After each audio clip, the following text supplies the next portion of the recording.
ఇంకా ఈ బ్లేమ్ గేమ్లోనే ఉంటారా మీరు, లేదంటే ఏదన్నా జరుగుతుందా? ఎందుకంటే ఆల్రెడీ 1 month వాళ్ళు చాలా కేటగారికల్గా క్లియర్గా చెప్తున్నారు, మీరు ఇచ్చిన గ్యారంటీలు ఏదైతే ఉన్నాయో విచ్ ఇస్ ఫైన్ దట్ 100 రోజులు, బట్ ఇమీడియట్గా చేస్తామన్నవి అంటే రైతు భరోసా అవ్వచ్చు, లేకపోతే రుణమాఫీ అవ్వచ్చు, మిగతా ఇలాంటివి ఉన్నాయి కదా, అవి ఇమీడియట్ చేస్తూ ఉన్నారు. వాటి గురించి ఏం సమాధానం చెప్తారనేది వాళ్ళ క్వశ్చన్.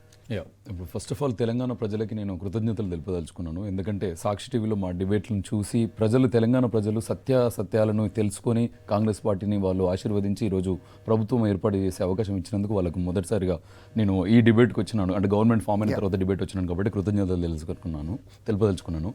ఇంకొకటి ఏంటంటే ఇప్పుడు బీఆర్ఎస్ వాళ్ళకి అత్యుత్సాహము, లేదంటే ఆ ఓడిపోయిన బాధ నుంచి, ఆ ఫ్రస్ట్రేషన్ నుంచి, బిల్లారంగా ఏదైతే ఆ కాంబినేషన్ ఉందో వర్కౌట్ కాకపోయేసరికి ఆ సెంటిమెంట్లో ఇప్పుడు నిన్న వరంగల్ నుంచి ఒక 7 కార్పొరేటర్లు మళ్ళీ కాంగ్రెస్ వైపు చూడడం, ఇప్పుడు బీఆర్ఎస్లో ఉన్న నేతలందరూ కాంగ్రెస్ వైపు చూడడం, అంటే కనీసం అస్తిత్వం కోల్పోతామనే ఒక బాధతోని వాళ్ళు ఇవన్నీ 30 రోజులకే ముందుకు వచ్చి 420 హామీలని 30 రోజులు ఎందుకంటే 3 రోజులకే డిసెంబర్ 3వ తారీఖు నాడు ఎలక్షన్ రిజల్ట్ వచ్చిన తర్వాత 7వ తారీఖు నాడు గవర్నమెంట్ ఫామ్ చేస్తే 10వ తారీఖు నుంచి వాళ్ళు స్టేట్మెంట్లు ఇవ్వడం స్టార్ట్ చేసినారు. అంటే విదిన్ 3 days.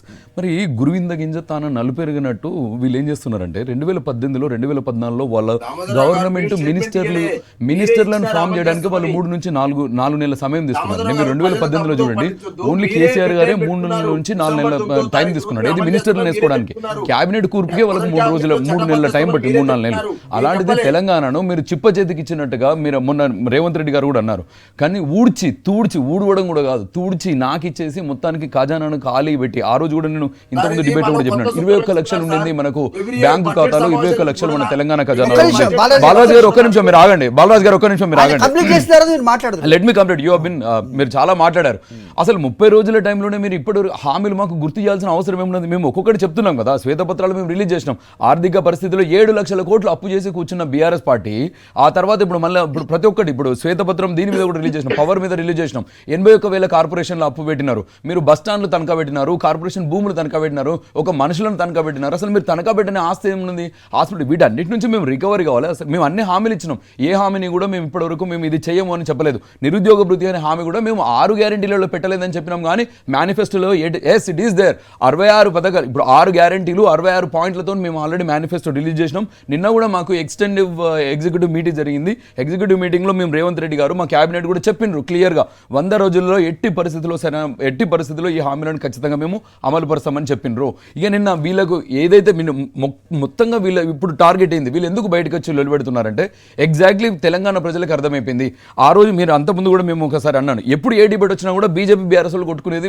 ప్రజలందరూ ఏమనుకున్నారంటే అరే బీజేపీ బీఆర్ఎస్ బాగా కొట్టుకుంటున్నారు, వీళ్ళిద్దరు శత్రువు కావచ్చు అనుకునేది. నేను టీవీ ఛానల్లో కూడా చాలా వరకు చెప్పినా, వాళ్ళు మీరందరూ ఆ ట్రాప్లో పడొద్దు, ఎందుకంటే బీజేపీ బీఆర్ఎస్ ఒక్కటే అన్నది. సో ఫైనల్ గా తెలంగాణ ప్రజలు అర్థం చేసుకున్నారు. కాబట్టి ఎన్నికలకు ముందు మీరు చెప్పింది కరెక్ట్ అయి ఉండొచ్చు, కానీ ఫలితాల తర్వాత దాదాపు 14 స్థానాల్లో బీఆర్ఎస్ ఓట్లు చీల్చింది బీజేపీ, సెకండ్ ప్లేస్ లో ఉన్నది బీజేపీ కాంగ్రెస్ తర్వాత.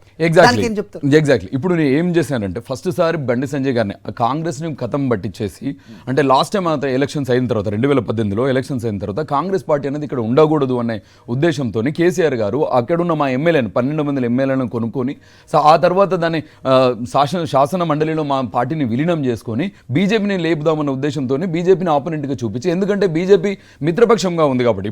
ఇప్పుడు నిన్న విన్నారు కేటీఆర్ గారు కూడా మాట్లాడుతూ ఎంపీలను మమ్మల్ని గెలిపించాలి, తెలంగాణ అస్తిత్వం అని. అరే తెలంగాణ అస్తిత్వం అని చెప్పేసి మిమ్మల్ని 2 సార్లు అవకాశం ఇస్తే మీరు ఇప్పటివరకు పార్లమెంట్లో బీజేపీకి అగెనిస్ట్గా ఓట్లు వేసిన ఎన్ని ఉన్నాయి? ఎన్ని బిల్లులకు మీరు ఓట్లు వేసినారు?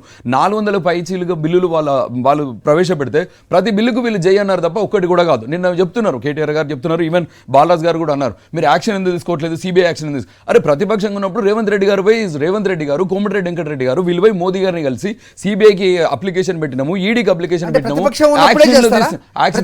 ఇప్పుడు మా చేతిలో వచ్చిన తర్వాత మేము జ్యుడిషియల్ ఇస్తాం కదా, మేము సిబిఐ వాళ్ళ చేతిలో. ఇప్పుడు మేము ప్రతిపక్షంలో ఉన్నాం కాబట్టి మేము జ్యుడిషియల్ ఎంక్వైరీ వేయలేము. మేము అధికార పక్షంలోకి వచ్చిన కాబట్టి మాకు వెరీ మచ్ జ్యుడిషియల్ ఎంక్వైరీ చేసే అవకాశాలు ఉన్నప్పుడు మేము మళ్ళీ సిబిఐ వాళ్ళ కేంద్ర సంస్థకు మేము ఎందుకు ఇవ్వాలి? సరే కేంద్ర సంస్థకు అప్పుడు వి డోంట్ బిలీవ్, ఎందుకంటే ప్రతిపక్షంలో ఉన్నప్పుడు మీరు సిబిఐకి ఇచ్చినాం కదా, మరి అప్పుడు ఏం చేసినాం? అప్పుడు గాడి పొందో మీరు అప్పుడు ఎందుకు తీసుకోలేదు మీరు యాక్షన్స్? ఈడీకి రాసినాం కదా, ఇన్కమ్ ట్యాక్స్ వాళ్ళకి రాసినాం కదా, అప్పుడు మీరు తీసుకోవాల్సి ఉండే కదా, మరి అప్పుడు తీసుకోకుండా ఇవాళ వచ్చేసి కిషన్ రెడ్డి గారు అన్నారు. మీరు చెప్తున్నారు వాళ్ళిద్దరు అందరూ ఒకటే అని చెప్తున్నారు. Yes. రైట్? మీకు తెలియట్లేదా అండి? ఒక నిమిషం నేను కాదు, సిబిఐ మీద నమ్మకం లేదంటారు. మరి ప్రతిపక్షంగా ఉన్నప్పుడు సిబిఐ ఎంక్వైరీ ఎందుకు అడిగారు? అప్పుడు మాకు అవకాశం లేదు, ఇంకొక అవకాశం లేదు. జ్యుడిషియల్ ఎంక్వైరీ మేము వేయడానికి ఇక్కడ మాకు ప్రాబిలిటీ లేదు, ఎలాంటి అవకాశం లేదు. కాబట్టి ఆ ఉన్న సంస్థనైనా సిబిఐకి, ఇన్కమ్ ట్యాక్స్ కి, ఈడీకి ఎవరో ఒకరైనా నీతిగా పనిచేస్తారేమో రాజ్యాంగం మీద ఒక హోప్ తోని తీసుకుపోయి మేము అందరికీ రిప్రజెంటేషన్ ఇచ్చినాం.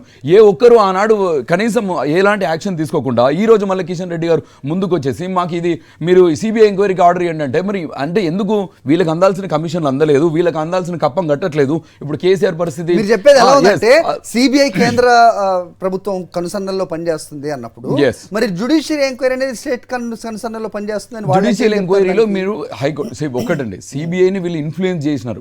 ఇప్పుడు ఒకటే మాట చెప్పాలంటే, ఇంతకుముందు ఉత్తమ్ కుమార్ రెడ్డి గారు కూడా అన్నారు, వెస్ట్ బెంగాల్లో, కర్ణాటకలో, ఆ ఢిల్లీలో ఆ ప్రతిపక్షంలో ఉన్న బీజేపీ వాళ్ళ మీద ఎంక్వైరీలు చేస్తారు, వాళ్ళని జైల్లో పెడతారు, అన్ని చేస్తారు. కానీ తెలంగాణకు వచ్చేసరికి ఇదే బీజేపీ ఉంది కదా, మేము రిప్రజెంటేషన్ కూడా చేసినాం కదా, మరి 2 ఏళ్ల కిందనే వీళ్ళని ఎందుకు జైల్లో పెట్టలేదు, 2 ఏళ్ల కిందనే ఎందుకు మీరు ఎంక్వైరీ చేయించలేదు? అరే అప్పుడేం చేసిండ్రు, మరి అప్పుడు ఎటు పోయినరు? అప్పుడు అందరు నిద్రపోయినరా ఏమన్నా బీజేపీ నాయకులు? ఈ హామీల గురించి 100 రోజుల్లో ఖచ్చితంగా మేము అమలు చేస్తాం. రైతు భరోసా కూడా మేము ఇస్తాము. ఇప్పుడు ఒక్కటండి, ఎమ్మెల్సీ గోరెడ్డి వెంకన్న గారు, చాలా మంది పలు మేధావులు, వీళ్ళందరూ ఇంటెలిజెన్స్ గ్రూప్ కూడా ఏమన్నారంటే, రైతు బంధు, రైతు భరోసా ఏదైతే ఉందో, ఏదైతే వీరు 10,000 ఇస్తున్నారో 100 ఎకరాలకు పోతున్నాయి. అంటే మొన్న ఇప్పుడు రేవంత్ రెడ్డి గారు అన్నట్టు 95% ఉన్న సన్నకారు రైతులు, చిన్న రైతులు ఎవరైతే ఉన్నారో 5 ఎకరాల లోపు, 10 ఎకరాల లోపు ఉన్న వాళ్ళకి మేము ఈ మంత్ లోనే పుష్ చేసేస్తున్నాం. నో, సన్నకారు రైతులు ఉన్నారు, సన్నకారు రైతులు అందరికీ కూడా మేము ఇవ్వడానికి పెంచుతున్నాం. అయితే ఏదైతే బ్యాలెన్స్ 5% ఏదైతే ఉంటుందో దాని మీద మేము పాలసీస్ రూపొందించాల్సి వస్తుంది. పాలసీస్ రూపొందించాలంటే ఇట్ ఇస్ నాట్ ఇప్పుడు పెగ్గు కింద తీసి లేపే వరకు కాదు కదా, బీఆర్ఎస్ పార్టీ కదా డెసిషన్ తీసుకోవడానికి.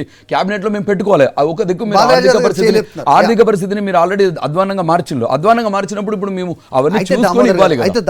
ఇప్పుడు ఆర్థిక పరిస్థితి అధ్వానంగా ఉంది అనేది ఇక్కడ మీరు ప్రతిపక్షంగా ఉన్నప్పటి నుంచి మీరు చెప్తున్నారు, అటు బీజేపీ పెద్దలు మాట్లాడుతున్నారు కదా, ఇలా ఉంది అనేది ముందు తెలిసి ఎలా హామీలు ఇచ్చారనే పాయింట్. కానీ మేము అప్పుడు అనుకున్నది ఏంటంటే 3 లక్షల కోట్లు అనుకున్నాం. కానీ తీరా ఓపెన్ అయి చూసేసరికి 4 లక్షల కోట్లు అడిషన్ అయ్యి 7 లక్షల కోట్లు అయింది. అంటే అప్పు, దాని మిత్తి, దాని చక్రవడ్డీ, భార వడ్డీలు అన్ని కలిపి 7 లక్షల కోట్లు చేసాం. అయినను మేము ఆల్రెడీ మొన్న December 9th నాడే రైతు భరోసా కింద ఆల్రెడీ పడిపోయినాయి. రైతులకు మేము ఆల్రెడీ ఇచ్చేసినాం. మీరు చూడండి, మీరు కాకపోతే మెసేజ్లు కూడా వచ్చినాయి. ఎంతమందికి అన్నది అంటే మేము ఫస్ట్ 1 ఎకరము 2 ఎకరాలు ఇట్లా స్టెప్ బై స్టెప్ గా మేము ఇస్తూ పోతున్నాం. సో ఏనాడు మేము రైతులను వంచలేదు. అన్న మాట ప్రకారం గ్యారంటీగా తెలంగాణ ఇచ్చినాము. 100 రోజులలో ఈ హామీలు కూడా ఖచ్చితంగా చేస్తాం. బాలరాజు గారు ఆ రోజు కూడా నన్ను ఛాలెంజ్ చేసిండ్రు, ఈసారి తెలంగాణ గవర్నమెంట్ వస్తుందా దామోదర్ గారు, ఈసారి నెక్స్ట్ డిబేట్ లో నేను కూడా వస్తాను, మీరు ఛాలెంజ్ అన్నారు. వచ్చినాను బాలరాజు గారు, వచ్చినాను తెలంగాణ ప్రభుత్వానికి తెచ్చినాను, కాంగ్రెస్ ప్రభుత్వం వచ్చింది. ఈ రోజు డిబేట్ లో మీ ముందు కూర్చున్నాను. ఆ రోజు మీరు ఛాలెంజ్ చేసిండ్రు, తెలంగాణలో కాంగ్రెస్ ప్రభుత్వం రానే రాదు అన్నారు. మీలాగా అందరూ కూడా అదే రాంగ్ ప్రాపగండా ఇచ్చి సోషల్ మీడియాలో 3,000 మంది 3,200 మందిని మీరు హైర్ చేసుకుని 32 టీవీ ఛానల్ అన్నారు. 32 కాదు, వాళ్ళకి 3,200 టీవీ ఛానల్, సీరియల్ ఆర్టిస్టులు, బలగం సినిమా టీంలో అందరు పెట్టుకుని రాంగ్ ప్రాపగండా చేస్తే ప్రజలు పిచ్చోళ్ళు కాదు, మా వాయిస్ విన్నరు, మాకు అవకాశం ఇవ్వాలనుకున్నారు కాబట్టి ఈ రోజు ఇచ్చిండ్రు. అయితే దామోదర్ గారు, మీరు చెప్పినవి నమ్మి, సో మీరు ఏదైతే హామీలు గుప్పించారో లేకపోతే గ్యారంటీలు అన్నారో వాటన్నిటిని నమ్మి మీకు అధికారం చేతిలో పెట్టారు. బట్ ఇక్కడ కాలయాపన కావాలనే 30 రోజులు కాలయాపనని మీరు హరి గారు నేనట్లేదు. ఐఎమ్ సేయింగ్ కాలయాపన చేసే ప్రయత్నం చేస్తుంది ఈ ఏదైతే ఈ 6 పథకాలు ఏవైతే అప్లికేషన్స్ కానివ్వండి, లేకపోతే అర్హత ఏ విధంగా ఉంటుందని కానీ, దాని కానీ ఏ విధంగా విధి విధానాలు ఉంటాయనేది ఒక ప్లాన్ చేసుకున్న తర్వాత కదా అది మీరు ఇవ్వాల్సింది. ఆల్రెడీ అప్లికేషన్ ఇచ్చిన తర్వాత అర్హులు ఎవరు అనేది మళ్ళీ దాన్ని సార్ట్అవుట్ చేయడానికి అదెంత సమయం పడుతుందనే ప్రశ్నించాము. ఇప్పుడు క్యాబినెట్ మేము కూర్చొని మేము డిస్కషన్ చేసి ఆ తర్వాత మేము అప్లికేషన్ పంపించి మళ్ళీ అక్కడ నుంచి ఇక్కడికి రావడం ఇదంతా, దీని బదులు మేము ప్యారలల్ గా చేస్తున్నాము. No it's not dragging. Application లో ఒక సైడ్ పంపించేసినాము, ఒక సైడ్ క్యాబినెట్ లో కూర్చుంటున్నాము, ఒక సైడ్ మేము ఇంటెలిజెన్స్ కూర్చుంటున్నాం. సో అందరితో కూర్చొని మేము ఇదంతా ప్రొసీజర్. 30 రోజులకు మీకు ఏం మునిగిపోయిందని చెప్పేసి వాళ్ళ మీడియా ముందుకు వచ్చిండ్రు, మీకు ఎందుకు ఆగట్లేదు, ఏం బాగట్లేదు, అంత షుగర్ లెవెల్ ఎందుకు ఎక్కువ అయిపోయినాయి కేటీఆర్ గారికి కానీ 420 హామీలు అని చెప్పేసి మీరు ఎట్లా